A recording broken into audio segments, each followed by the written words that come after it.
जिल्ला प्रशासन कार्यालय चितवनले पृथ्वी राजमार्ग हुँदै विभिन्न जिल्लामा पैदल जाँदै गरेका मजदुरहरूलाई धादिङ र चितवनको सिमाना मौवा खोलाबाट फर्काउन थालेको छ।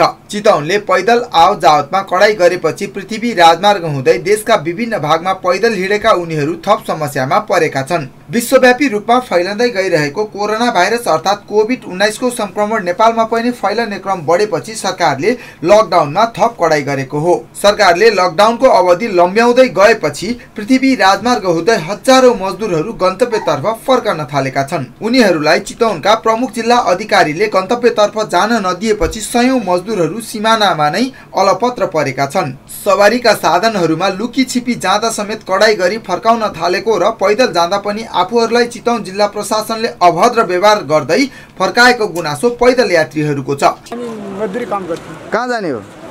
सल्यान बडा काम जाने। पृथ्वी राजमार्गमा विशेष गरी मजदुरहरू पैदल नै गन्तव्यतर्फ जानका लागि हिँडेका छन्।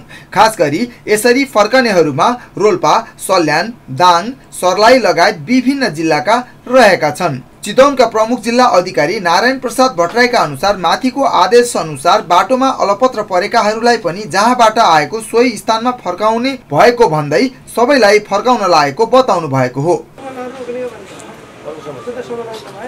प्रमुख भट्टराईले यस विषयमा भने बोल्न मान्नु भएन। धादिङ र चितवनको सिमाना मौवा खोलामा स्थानीय प्रशासनले आवजावतमा रोक लगाएसँगै अलपत्र परेका सबै पैदल आएकाहरूलाई अब खाने र बस्नेको निकै समस्या हुने भन्दै तत्काल गन्तव्यमा पुर्याउनका लागि सरकारले पहल गर्नुपर्ने स्थानीयहरूको भनाइ छ। सरकारले नै गाडी उपलब्ध गराएर त्यो गाडीबाट उठाएर लिएर जानु पर्यो के। शिव सिलवाल, नेपाल टेलिभिजन, मौवा खोला, धादिङ।